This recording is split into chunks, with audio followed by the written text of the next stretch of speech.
Good afternoon, everybody. My name is Alice. I'm the marketing coordinator here at Metropolis at Metrotown. I'm also part of Tourism Burnaby's industry advisory group. What our group consists of something that Seth Lee from Tourism Burnaby has started. Basically, he's invited a few of us key industry partners from our Burnaby hotels, retail, and educational institutes to sit on a group to hopefully champion and prepare some events, workshops, and networking opportunities.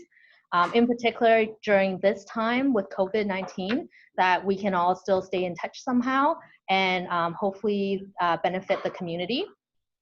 As such, our advisory group is here to help you all out. If there's any tourism partners, meeting and event professionals out there that need assistance during this time, in particular, you can reach out to our industry advisory group, and in particular, Seth and his Tourism Burnaby team for assistance. If you're rescheduling events or moving venues, for example, a group of us are here to always help with that as well.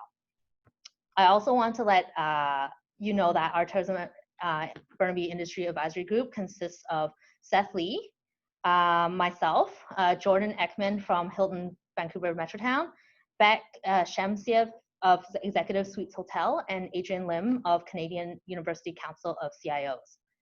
Each week, we will be hosting what's called our Wednesday Social Hour. So this Wednesday Social Hour usually takes place 3:30 or 4 o'clock, depending on the topic and the speakers that we'll have. Basically, it'll allow us to share insights on different types of topics, anything from workplace productivity, working from home, to topics related to the tourism industry as well. It'll allow people to connect, network, and chat about different things that are happening in the week, as well as ask any questions to any of our industry specialists that are here on the call. Our next social hour is actually tomorrow, Wednesday, April the 1st at 4 p.m. on Zoom. This week's topic will actually be about international students, those who've had study permits, who will be here traveling to Canada to study, and how do we accommodate them in this type of environments. So we'll have the Dean of BD School of Business at SFU, as well as the Dean of the International Programs from BCIT speak for tomorrow's session. We will also be putting on these types of workshops like today with Cultivating Resilience through Positive Psychology, as well as a few other workshops later on in the next coming month, in the hopes that you'll all be able to benefit off of learning something that will help you with your current situation as well. So this brings me to today's workshop, Cultivating Resilience through Positive Psychology. We felt this was a very important topic. We're inundated with a lot of information about what's happening with COVID-19, how this impacts the tourism industry, but what it doesn't really cover are more the idea of mental wellness. How are we as individuals or as a team facing this type of situation right now? With COVID-19, the tourism industry has been faced with the biggest challenge in years. There's been layoffs, businesses are shutting down, and there's even the fear that either people we know or people that are around us are either getting sick or are sick with the virus. As we navigate through these types of spaces, what are our emotions like? What are we doing mentally? How are we getting through this, whether it's as a team or as an individual? This type of workshop hopefully will help address that and give us some insight as to how we can use positive psychology in our day-to-day to get through these times. So it's with great pleasure that I introduce a friend of mine who's studied positive psychology and someone that's experienced enough to teach us a thing or two about resilience. Iris Cai is a professional coach, consultant, and workshop facilitator. And she's passionate about helping professionals and organizations creating lives and workplaces that matter. After a more than 10-year career in corporate Canada in a marketing leadership role and 3 years coaching MBA students in a competitive business school, Iris noticed there's a void in our education and corporate learning and development space. This void is the lack of emphasis on helping people discover their unique strengths and values and purpose, and using resilience building tools to help them thrive in this changing world. As such, Iris is currently completing her Master's of Applied Positive Psychology degree at the University of Pennsylvania, where she's under a group of the world's leading positive psychology researchers, thought leaders, and practitioners in well-being and resilience. Iris advocates a proactive and multidisciplinary approach to cultivating well-being. She is on a quest to renew and empower people's knowledge and skills in improving their mental well-being and resilience. Iris has volunteered her time today to offer us her expertise. Hopefully we can all learn a thing or two on resilience and positive psychology that can help in our workplace today. On a couple of housekeeping notes, I want to make sure that we're all on mute. Seth and myself will make sure that we're all on mute. However, you can unmute yourself if there is a question. In between the sessions, if you have a question before Iris ends her section, please just feel free to type it in the chat box at the bottom of your screen. That way we noted the questions down, and I'll be able to help with Iris in asking these questions during each of the sections that she's covering. So without further ado, I'll hand this over to Iris, and she can start the session. Great, thank you so much for the introduction, Alice. And I would like to thank Burnaby, Tourism Burnaby, and especially Alice, Adrian, and Seth for creating this environment for me to share a topic that I think our society should really talk about more. And so again, thank you for giving me this platform as well, and give back to our community. So as I reflect on my relationship to you guys who are leaders, practitioners in our hospitality industry, I realized that, and Alice, you probably didn't know this, I started my first job working as an intern at a hotel. So this is a photo of a hotel called Golden Gulf Hotel in China, where I came from.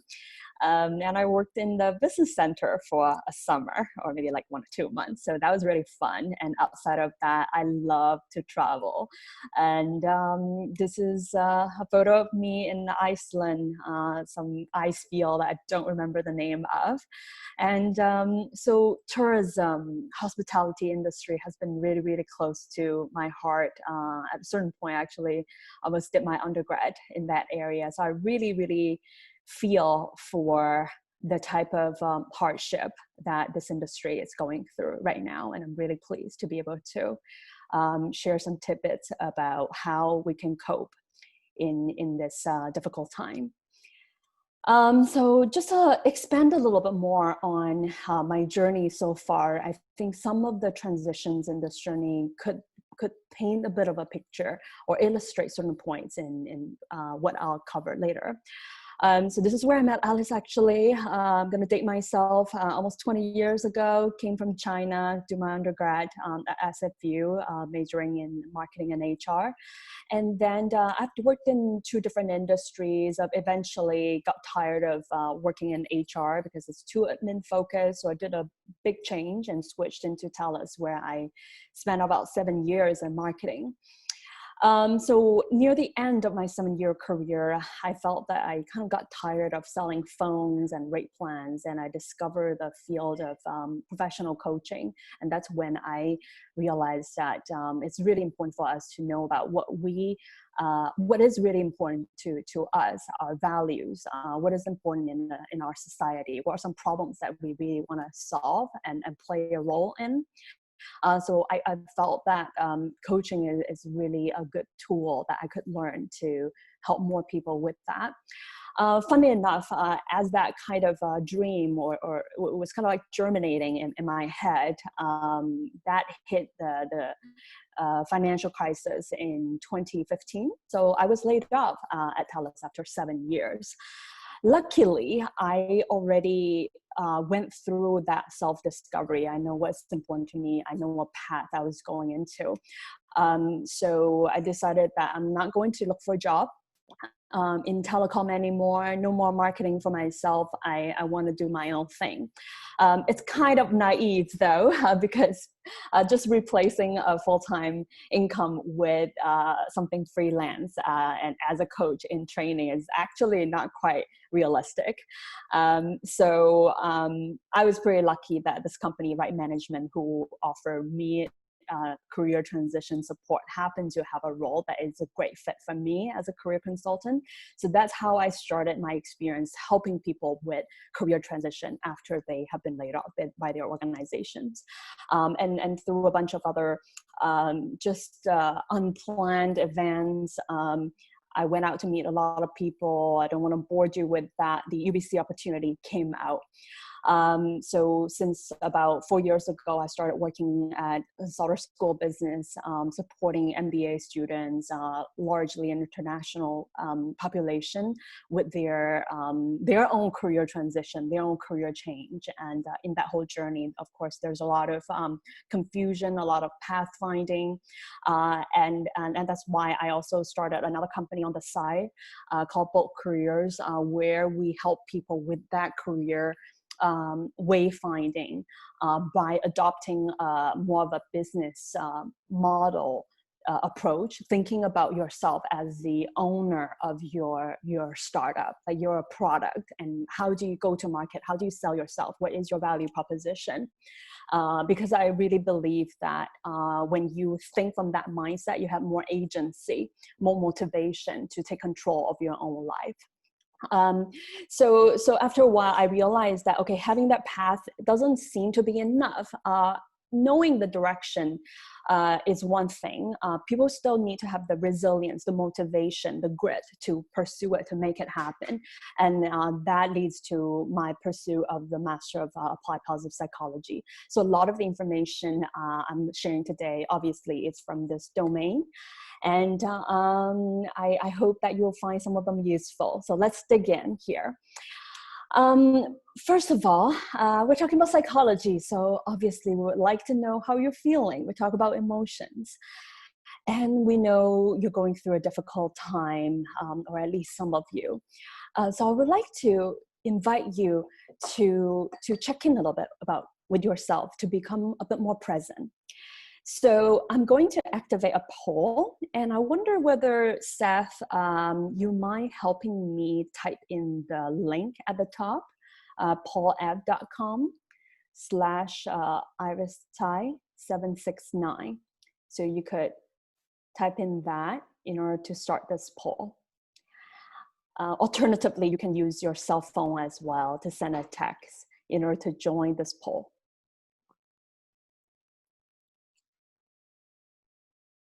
See. Let me know whether you have any question.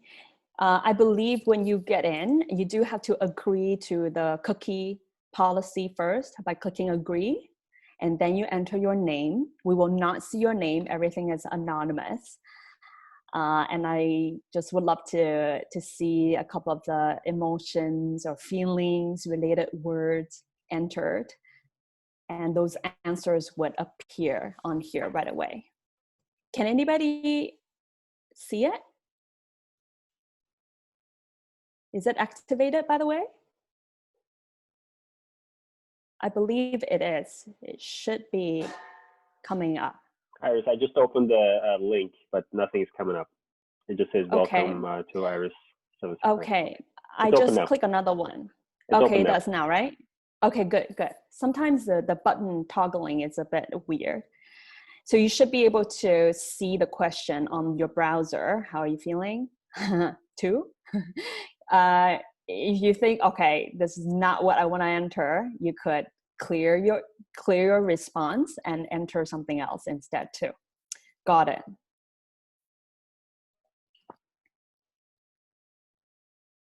Mm-hmm.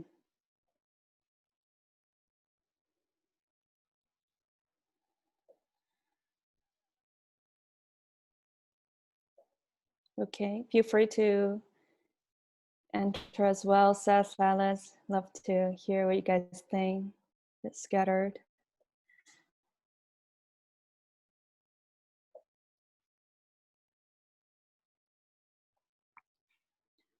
Optimistic, uncertain, hopeful.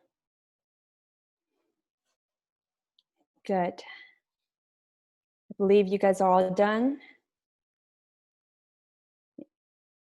Maybe you can click the raise hand, or if you, raise hand if you're done.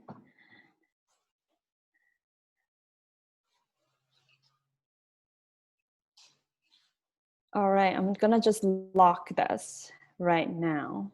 And obviously, if you want to share how you're feeling, and you didn't get a chance to put your comments into the poll, feel free to put that in the chat box. Okay, this is how you're feeling, and looks like most of us are feeling anxious and nervous. And a few of you feeling some positive emotions of support, okay? And some hope as well, optimistic. So let's move on to the next one. And in this one, I would like you to hold that emotions that you just felt earlier. Is this open right now, by the way? I don't know whether I need to activate it one more time. It's open. It's open, perfect. So think about the feelings that you just saw on the screen. Hold these people, everybody on this call, in your heart. And think about 1 to 2 words that you would like to describe your hope for them after this workshop. Mm-hmm.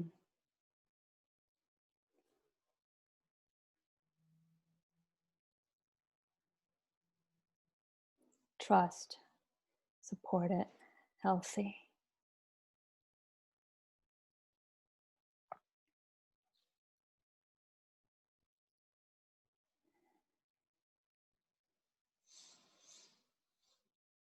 Strength, positive, safe.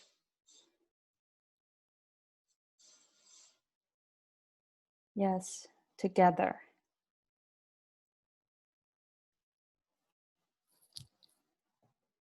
All right.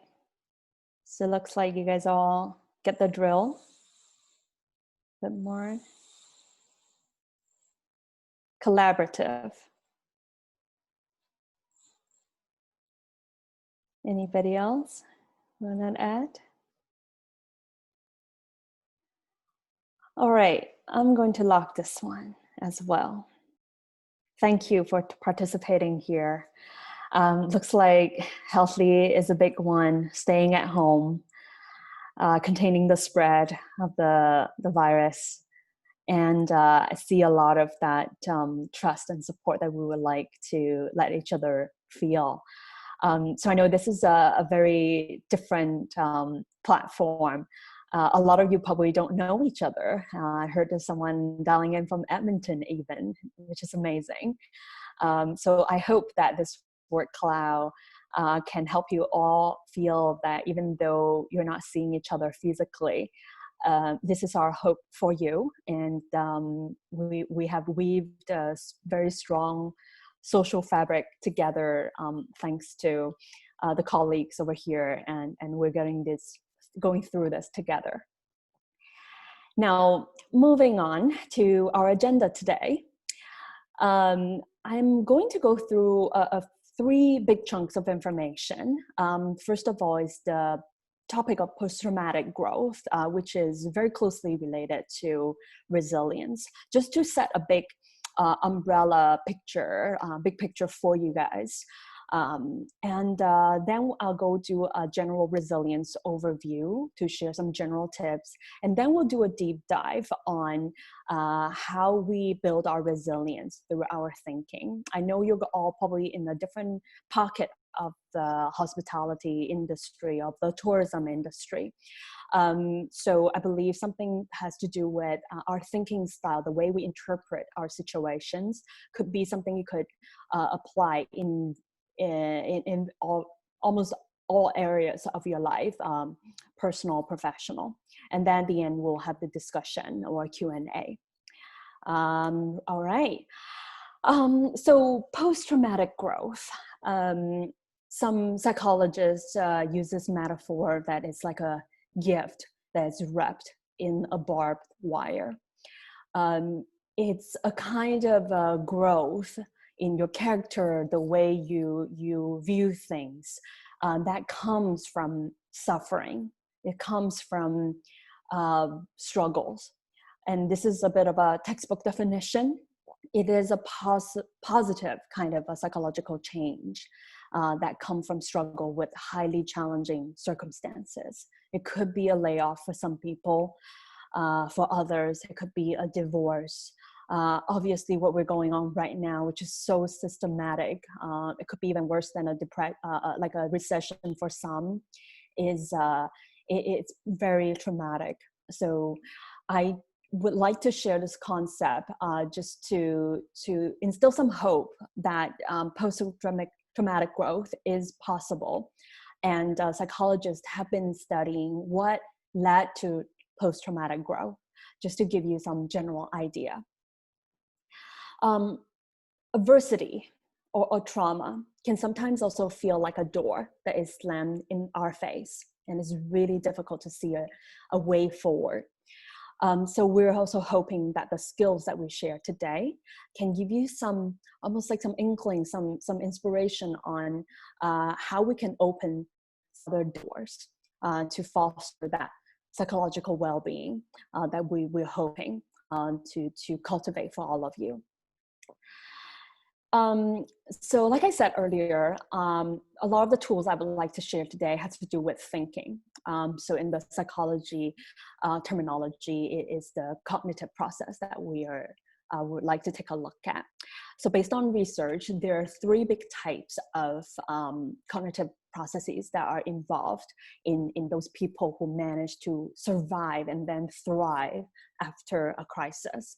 The first one is construing benefits.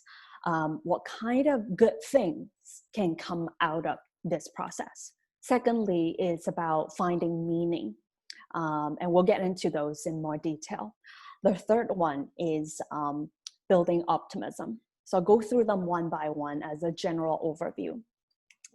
Construing benefits, pretty straightforward. What are some side benefits of this? For some people who have the benefit of working from home, maybe this is being able to sleep for a few more hours, or spending more time getting closer to their children, to their spouse, their parents. Downward social comparison sounds a little bit not too nice, but it does help people with their coping. For example, thinking that, wow, I have health insurance, or I have an employer who actually give me a decent package when I get let go, for example, what happened to me before. Just comparing to those who are worse off than you is a way of construing the benefit as well. I would like to pause a bit to share 2 interesting bias that it's probably not new to you. Confirmation bias means we tend to look for evidence of things that are more aligned with what we already believe in. For example, I just bought a red car, then suddenly you just go on the street and then you see a lot of red cars. Your brain just tends to get drawn towards things that you're more familiar with, or things that you already believe in. And another one that is a bias that I would like to share is negativity bias. Because of it's actually an evolutionary advantage for us to pay attention to negative things more, to keep our safety. Our brain are just so hardwired to pay attention to that way more. It keeps us safe and healthy, but sometimes when the situation is not as negative, this kind of bias can give us a lot of miserable, a lot of negative emotions. So I'd like to share these 2 biases just to illustrate that for us to help with our coping and look at our thinking is actually to leverage the benefit of confirmation bias and train our brain to notice more of the positive things, the benefits, so that gradually, of course, in the right situation, we can feel more positive emotions. We can feel more motivated to go about our day rather than being drawn automatically to the negativity in our environment. Does that make sense? Any questions at this point? Okay, it looks like we're good. And we'll come back to this notion in a bit shortly too. Some other things, which is similar to this, is thinking that, okay, this thing could be worse, right? And forgetting the negative. Some people actually are good at just tuning that out. So this is, I want to focus on, this is not sticking your head in the sand like ostrich. This is about being more realistic. And of course, you still want to prepare for the worst, but it's not overly focusing on only the negative. Okay, so folks who are good at this tend to survive and then thrive after a trauma. Another one is in the realm of meaning. There are different layers of meaning, depending on the people, depending on the stage of life, depending on the type of drama that we're going through. So I'll share a couple of them for you. This is one of the biggest philosophers, Nietzsche. Some of them might have known a lot of the quotes he has shared as well. Nietzsche has gone through a lot of depression or psychological struggle in his own life, but he has a lot of wise words to say, probably through his own struggle. So this famous quote is, "He who has a why to live can bear with almost anyhow."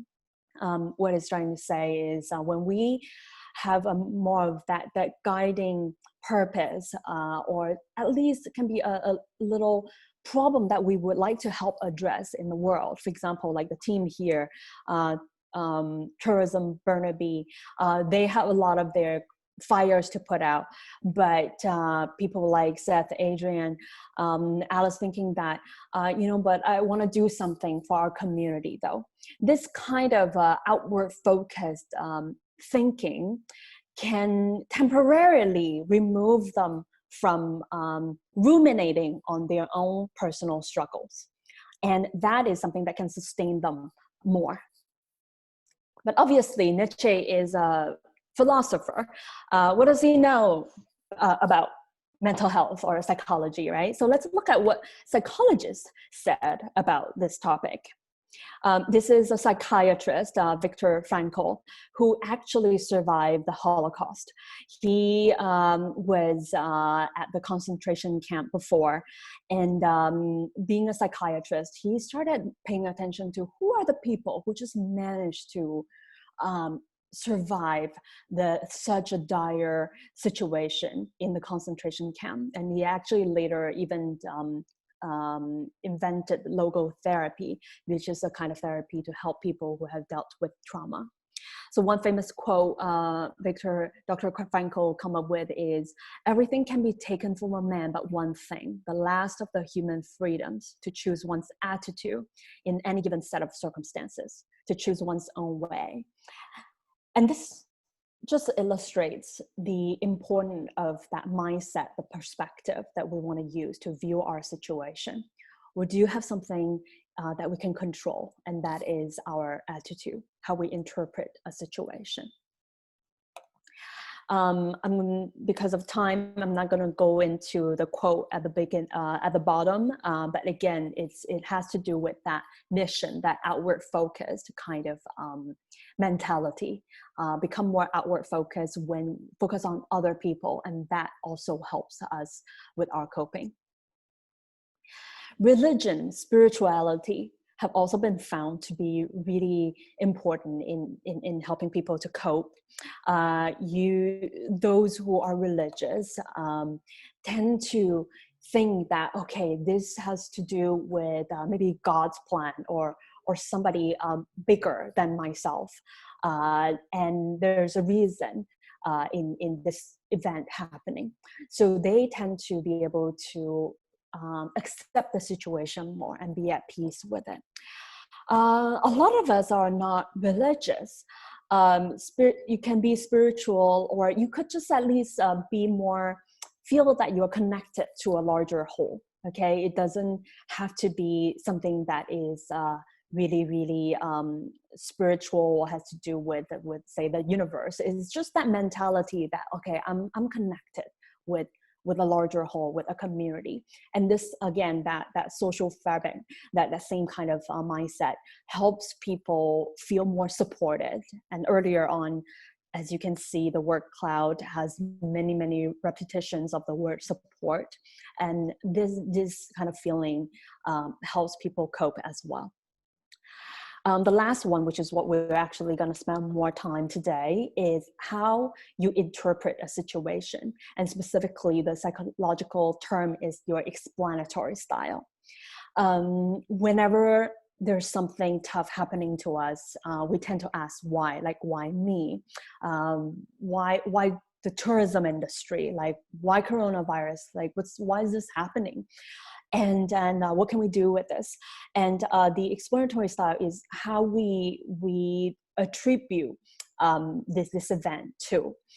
So the way you explain the situation has a lot to do with the emotions that you gain out of this process as well. And we're going to go into some detail in a little bit. So I just want to pause a little bit here to see what is some questions you have, or maybe take a little bit of a mental note on what would you do to make yourself or your loved ones feel a little bit better after learning about the construing benefits, finding meaning, and optimism. If you have anything quick that you would like to share, feel free to type that into the chat box as well.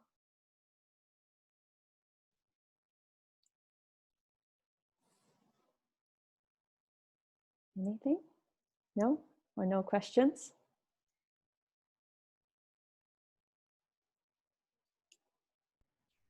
I'll go, Alice, here.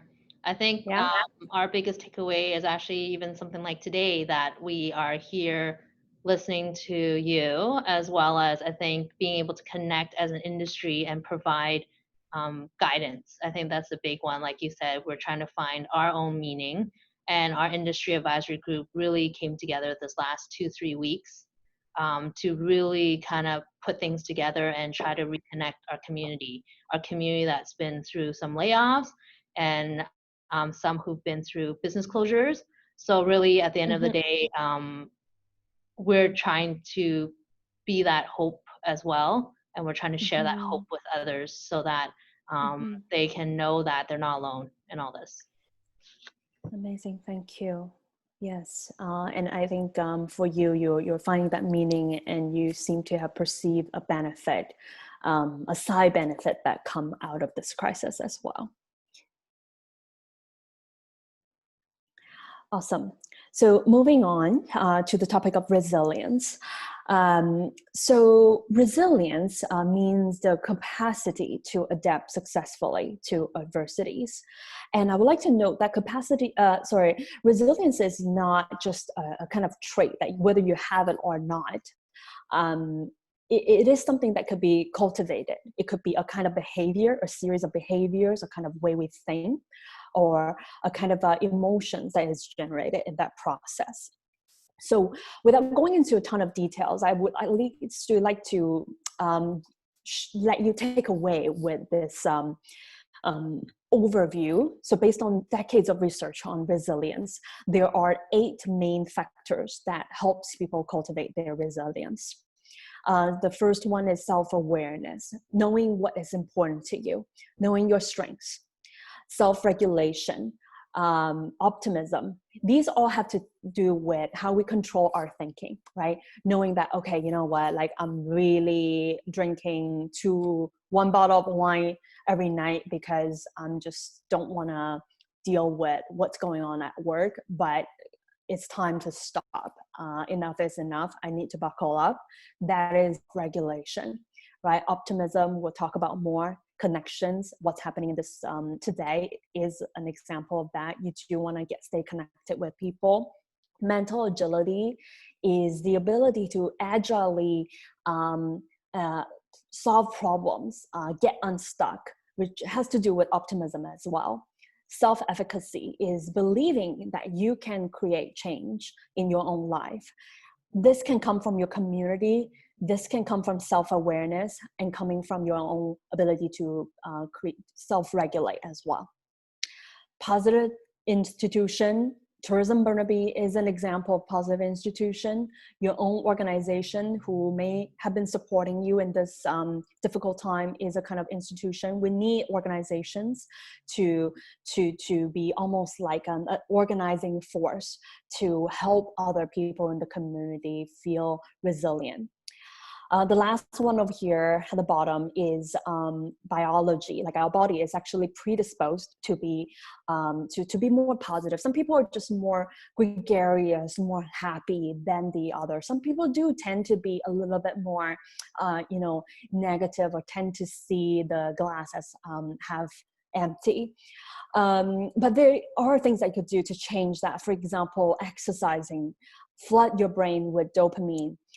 It helps with your ability to get motivated, right? Meditation, or just being able to relax your body, or be mindful of your thinking. These have all been found by research to be beneficial to your well-being as well. So this is just an overview, and today we're gonna do more of a deep dive into the realm of optimism. So just very quickly as well, to give you a sense of all these skills actually have been taught in environments for folks as young as elementary school. Kids are taught a resilience program, but it's actually have been taught in the US Army, for example. This is their website, just to give you a snapshot, self-regulation, optimism. So we talked about the same thing, and the ATC tool, which we'll get into in a bit. So I'm just gonna quickly flip through this.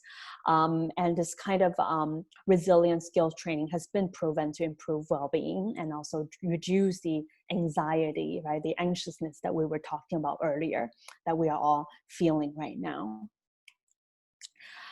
So optimism, to learn about optimism, it's important to know what optimism is not. So it's not sunshines or rainbows. Like I said earlier, it's not about being an ostrich. It's not about ignoring the risks in our lives. It is about still acknowledging them, but also being level-headed and trying to notice and expect the positive things in our lives, and also to look for more of them, to amplify more of them. Also, we need to learn how to focus on what we can control. And last but not the least, just thinking positively or optimistically is not enough. We also need to know how to take actions after controlling our thinking. So these are almost like the three legs of a stool to keep our optimism grounded. Explanatory style, we talked about it earlier. Now let's expand on that more, is how people explain to themselves why they experience a particular event, either it's positive or negative. So psychologists found that people tend to have these three dimensions that characterizes their explanatory style: permanence, pervasiveness, and personalization. Let me explain that by showing you this model here. So whenever there's a bad event that happened, people who have this more of a pessimistic thinking style tend to think that, wow, this will last forever. I just never get over it. They tend to use words like always, right? Never in their language. So we do want to pay attention to the language we use when we're explaining a situation, because whatever we say is sending a signal to our brain on what the situation is, and your body, your emotions will behave accordingly. People who consider a situation to be pervasive or global tend to think that this bad event is going to undermine everything, right? For example, I support students. So students didn't do well in a particular job, like for example, a course, analytics, and they just think that their career is over. And I was like, your career is a completely different domain in our life. Let's say your failure or some setback in one area of your life does not mean that it's going to translate to some other areas of your life. Okay, so again, how we're working with this thinking style is to train you to assess a situation in a very neutral and realistic and accurate way, and not making it over negative or positive. Personalization is the last one. People who are pessimistic tend to own way too many responsibilities, feel guilty very easily. And this is not to say that we don't take responsibility. It's just not taking responsibilities too much that are not really from you. Okay, don't blame yourself way too much. Optimistic thinking style, the optimists are a little bit different. So when they're going through a bad event, they feel that, okay, this should pass soon. I just need to get going. I need to come up with a plan. They also believe that the bad event is only local, right? It's only limited to that domain, that situation that they're working with. And they also think that this is not completely their fault, right? For example, apply for a job, didn't get it. If I'm optimistic enough, I would also think that, maybe that job I'm just not a good fit for, right? Maybe they're looking for somebody else. It's not because I'm not good enough. All right. For good events, though, it's basically a switch. So the optimistic thinkers, whenever there's a good event happening to them, they would think that my future would also be good. Like, I have done well in my past. I've overcome a certain hardship. I will prevail again in the future. Okay. Again, when it comes to good event, an optimist will think that I've done well in this particular area of my life. I'm going to do well. I've done well at school. I will be able to use the same kind of, perseverance, the kind of diligence to excel in my job as well. And then also they believe in their self-efficacy. They believe in their own power to make things happen. So just to illustrate this further, I would like you to pause a little bit to think about, what is my style? Am I a little bit more of an optimistic one or a pessimistic one? Okay, we are never completely one side of the spectrum. So maybe I'm gonna use a bit of the this exercise, and then I'll let you guys go back to do something on your own. This is a tool called the ATC tool. It stands for Activating Event, Thoughts, Consequence. So ATC. It is a pretty well-known tool in cognitive behavioral therapy. It has been used for decades, very, very well-known. And it can be used in our day-to-day life as well. I'll use my own experience of being laid off before to illustrate how we use the ATC tool to help us reframe, to help us feel better and cope with a difficult situation. For example, I was laid off after 7 years with the same company. So your activating event shouldn't have any judgment in here. It's just a fact, okay? Your thoughts is how those ideas that is going on in your head, right? So if I'm someone who is have this like permanence in my thinking style, then I would say I will not be able to find a good job like this anymore. If I tend to personalize, right? Take responsibility myself, then I would say that, you know what, like I just can never hold down a job. I just have never been able to do well. And this is my own fault. Like I got fired like that. So I can choose to think that way as well, right? But the consequence of thinking that way is that I can feel depressed and anxious all the time because of all the kind of like the downward spiral that I set myself into. So what we'd like to do with this tool is to dispute with ourselves, to question our thought. And there are different tools that you could use. One is to look for evidence.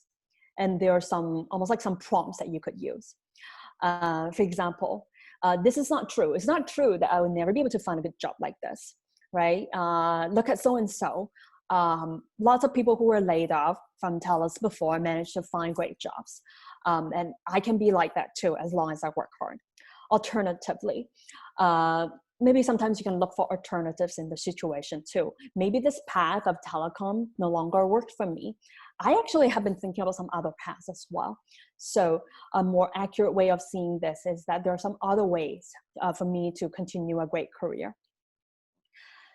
Putting things in perspective is really useful for people who tend to catastrophize, to always gravitate towards the worst case scenario. It's so easy for us to do that because maybe we feel safer that way, right? We're bracing ourselves for the worst case scenario.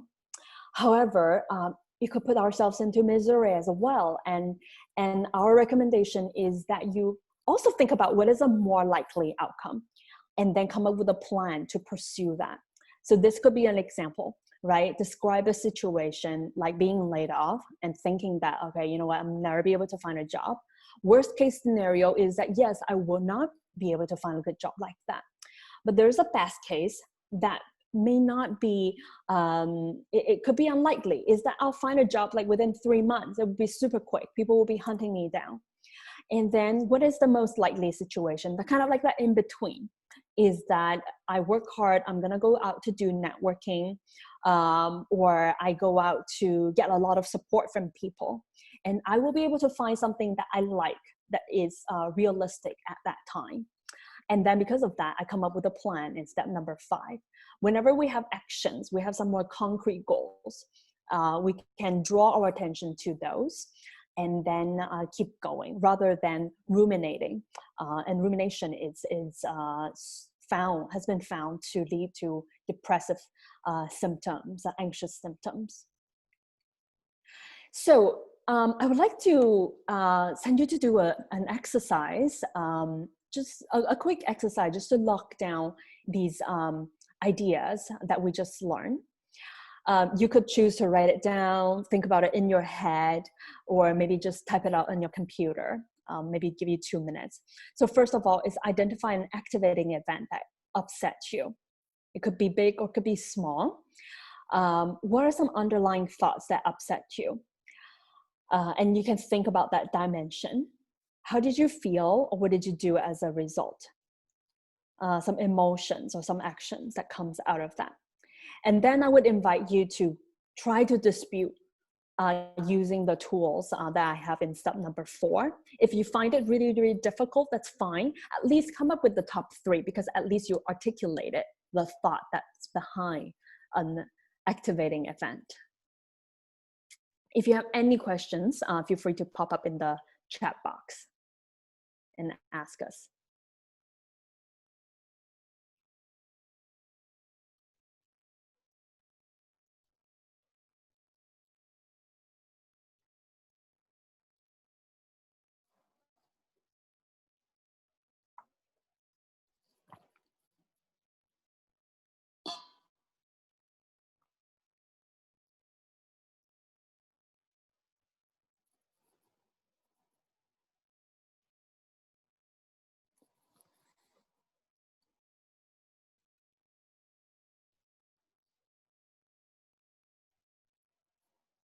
Okay.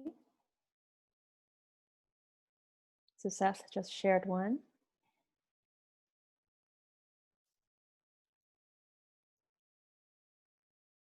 So using maybe Seth as example is having virtual events, not upsetting, but sometimes an adjustment. So in that adjusting period, there might be a little annoyance in there that is going on, right? Maybe it's an inconvenience or lack of familiarity. So what is that little activating event that caused you to feel a certain way? What's that self-talk? That is what we're hoping to get you to identify so that we can dispute it. Yeah, I'll just jump in here, make a sure. Yeah, like for me, I'm even with all these Zoom calls, and I'm not someone that's typically very virtual. I prefer to do all my things in person, I like social interaction. So to me, it was more of an understanding that I think when you look at the upsetting part was not knowing kind of what my next move is. For someone, I generally try to to have a good perspective and say, I have pretty good control over things. So when you go into a place when you lose control, then, you kind of have to go through your phases that you're mentioning is, well, here's the thing, like when you're thinking about it, everyone is going through the same situation, right? And you're not unique. So you have to get out of it, and you have to accept uncertainty. That is really kind of the main thing for me, right? So I don't know if anyone else wants to, or yeah. Anybody want to share some ideas or anything that come up in this exercise?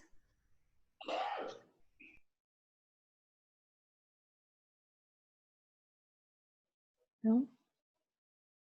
So okay. So Kelly said that the realization that control is an illusion. Tell us a little bit more, Kelly. Is this the idea that you feel that control is not there? There's nothing that you can control. That is what you have been thinking.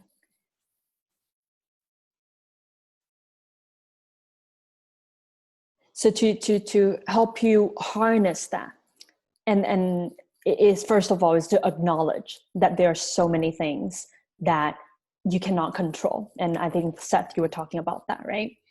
So the how we work around that is to look for what is something that we can control, which perhaps, like Kelly, you just typed in, is staying in the present moment and managing what is in front of you right now.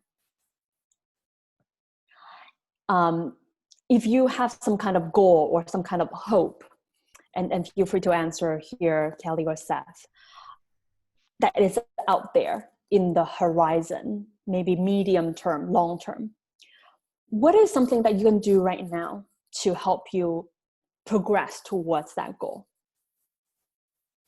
to feel more in control,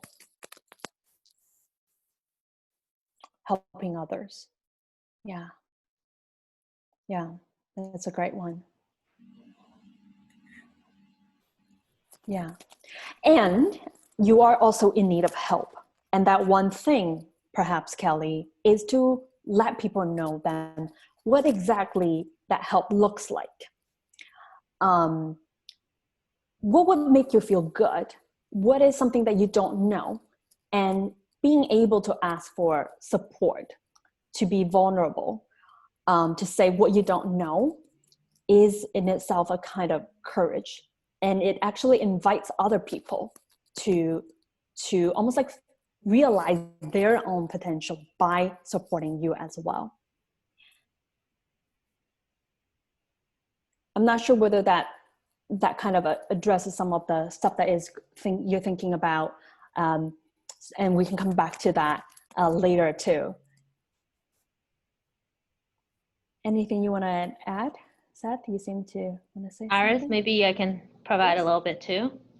I know a lot of us work for larger organizations. Say if you work in a hotel or a DMO or a retail company that's a large organization where we do feel sometimes our hands are tied. There's only so much we can do. Like I said before, a lot of our companies have experienced, say, for example, layoffs or company restructuring throughout these times. And so that helplessness, that sense of we want to do something, we're people who are doers. We've always done things in our companies. And now in this crisis, we've reverted to our role as wait and see and take directives from others. So I think that's a challenge that a lot of us probably feel the same way, but there's not much guidance in that sense. So that feeling of helplessness and that loss of control is the hard part for a lot of us. We're grounded, we're staying at home, but there's only so much we can do at home. We can't go out and meet clients. We can't, like clients are calling at hotels, canceling their events, canceling their bookings, and there's nothing you can do to stop it. So I think that issue really causes this type of impending doom, right? This notion that we can't do anything about it. So I mean, and that's where the dispute, the ideas you provide to us, that we have to put in perspective. We're not alone in this. We all have we are all in this together, and your competitor, your neighbor, everybody's going through something similar. So I mean, in that sense, I guess we just all, like, the key thing for us is we really have to just put it into perspective, and how can we kind of create that plan. And I think a lot of us might not have even spent that time to figure that out yet. And so I mean, a key thing, like you had said, is helping others. Something like what we're doing today for me helps everybody else feel more connected in this type of time. Otherwise, you do sit at home, or you do sit at the office thinking, what am I left to do? Am I just waiting to get laid off? You know, so those ideas are the things that we're kind of nervous about. Yeah. And thank you, Kelly, for acknowledging that as well in the chat here. And I would like to also point out that confirmation bias, the self-fulfilling prophecy, is that if we just keep going with the, okay, I cannot do anything, I'm hopeless, don't have control, then you would make that happen, right? And what we're trying to do is to get you to open up your mind. And there are a lot of things that we could do here. Engaging in something that makes you happy, even sometimes watching kitten videos on YouTube, these kind of things that injects your life with momentary positive emotions can help you become a little bit more open-minded, a bit more creative, to see little things that you could do to create some opportunities to make yourself feel better, or to help other people as well. And you actually touch on something that I didn't get a chance to touch on, is a caveat here in this exercise at the bottom of the slide, is that we all have our different, our pace of dealing with a crisis. Some people it takes longer for them to emerge out of that curve, right? It's okay for you to be in denial for a bit. It's okay for you to stick your head in the sand to say, just let me immerse myself in my negative emotions. It's okay, it's acceptable. Using this exercise, which is highly cognitive, is only suitable when this person is like, you know what, okay, I'm done. I kind of unleashed that as kind of temporarily outside of my system. I'm ready to feel better. I'm ready to get help. This is where the beauty of this exercise comes out of. Okay. Beck has a comment. Thank you, Iris. Just to point out, obviously, in any situation, whether it's during the World War II or during the high peak of the economy in North America, in any situation, we always have two choices, right? Think of it, take the positive side of it, and think of the negative. So we can choose, as a human being, we can choose to concentrate on certain strengths or certain element of the situation that either builds you up or breaks you apart, right? So that again, everybody's in a similar situation at this point, and it's not a situation that's isolated to one person that got laid off, because that, if that was the situation, obviously it is really hard to overcome that, because you always think that, oh, I'm not good enough for my job, or there was another person who could easily replace my position, and so on. But in this situation, everybody is on a plane level, let's put it that way. So working from home myself as well, and obviously we are in a very difficult situation where we had to let go a lot of people in our team, and my heart goes out to every single one of them. But this is also, if you think around you, I was just driving around the neighborhood the other day just to see what's going on. Families are getting reunited, in a sense that in North America especially, people are so busy that kids are at the daycare, they're pretty much growing up with somebody else. People are reuniting and bonding again, or bonding stronger. And it also gives you, as a professional, it gives you time to rethink of your options, right? Because everybody gets busy, and weekends are also, schedule's always full with the kids. Sometimes you don't think about your own goals and your own perspective of what you're trying to achieve in the future. So this gives this, you know, downtime is giving the opportunity to people to think, okay, am I on the right industry? First of all, you know, a lot of the people, you know, go to school for, let's see, nursing program and end up, you know, working in a completely different industry. So, you know, finding your passion, you know, enjoy your hobbies, or find new hobbies that you can actually work on. Exactly. So it's not all negative. Yeah, you definitely see a lot of benefits in here, Beck. Thank you for sharing that. Anybody else have some quick points to make? I understand that we're a bit over right now, but I'm ready to wrap up after this exercise. We're done with this exercise, so just trying to see. Anybody else? No? All right, so really just closing off, this is one exercise that's often used in the therapy, but also in our daily life for small things such as seeing a boss who didn't seem very happy, and you think that, oh, are they mad at me? These exercises can be helpful in those small kind of adversity, small activating event as well. So the rest of the slides are really just appendix slides that are that I'm leaving you to take away. Thinking traps. What we just went through is actually just one little snippet of this chart over here. We don't have time to go through this. I just want to close up with this slide to remind you that there are so many levers that you could push to improve your resilience. Today, we only chip off a small chunk of it. So just be hopeful and be confident that there are things that can be done to help you cope in this difficult situation. And then I invite you to reach out to me, connect with me if you have any other questions. I really hope to be able to support you. And for those of you who would like some career resources, if more like career planning, ideation is what you're interested in, there are some books that I recommend on my other website as well. So I put it on the slide over here. Thank you so much for having me, and I apologize for going over time. Thank you, Iris. Were there any questions for Iris before we conclude for the day?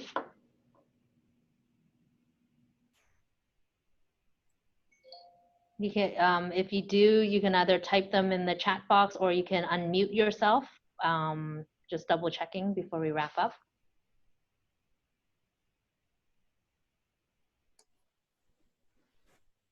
Oh. Comments there. Okay. Seth? Yeah, and I guess there's Kelly just had a comment there. I think like, you know, really, you know, the good perspective there was, you know, kind of understanding how different people think. And I think, you know, for me personally, you know, I mean, I would kind of be lying if I didn't say I was worried, right? I mean, I was quite concerned, you know, with the situation, because I mean, obviously everyone has, you know, mortgages, everyone has, you know, different things, right? But at the same time, I think it was kind of a good opportunity for me to kind of take a look at kind of my own kind of, you know, personality. And I think, you know, it was, you know, the realization was that, you know, not that you want any, obviously, this uncertainty, but I think for me, it was, I accepted it because, you know, I don't exactly dislike uncertainty. You know, it's obviously, it's just like, you know, I take it so that, you know, there's always a solution to, you know, there's always a way to kind of work yourself out of any bad situation. But, you know, sometimes it takes quite a long time to get to that point, right? I mean, if it was quick, we would have been doing Zoom calls the next day after this, you know, so I mean, it took a while for me anyway. So I'm actually curious, because I think I haven't heard from a lot of our other tourism body, you know, DMOs, partners about that. So I'm really curious to see, you know, if there's any thoughts there. And, you know, just, you know, generally, I think that's really what I look to is, you know, what my colleagues are doing, and, you know, if there's more ways that we can kind of all work together right now. So that's really important to me. But yeah, so just, I don't know if you have any Comments on that, Iris or Alice or anyone else as well?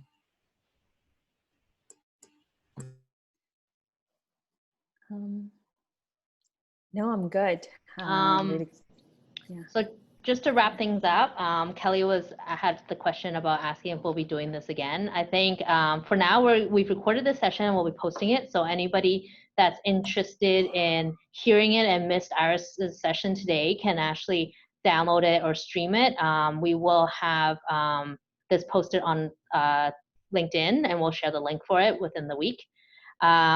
We will send out a quick survey afterwards for everybody to find out if you'd like to hear similar topics or other types of topics for workshops, so we can continue to provide good quality content for everybody. As well as we are hosting our Wednesday social hour. This is a more informal chat for people to network as well as to find out key insights. So the next social hour is actually tomorrow at 4 o'clock. On LinkedIn, we will share the meeting invite, as well as if you want to email one of us on the advisory group, we'll be able to send you the direct link as well. We welcome anybody in the tourism industry and those who want to connect for a chance to kind of feel more connected in our community. Tomorrow's session for social hour will actually be about the international students who are coming into BC and how we will facilitate that. I know it's BC focused, however, I'm sure they'll provide insights, especially to those DMOs like in Edmonton, for example, that may have similar situations that are arising in the different cities in Canada where international students do have permits and will be coming, and how can we as in tourism help facilitate that. So tomorrow's social hours at 4, and follow Tourism Burnaby on LinkedIn for the invite as well. Thank you, Iris, for helping us today on this workshop. It's very insightful, and hopefully we'll have you back again sometime to help provide another session in the future. Great, thank you. Thank you, everyone. Okay, thanks, Iris. Thank you. I'll stop share.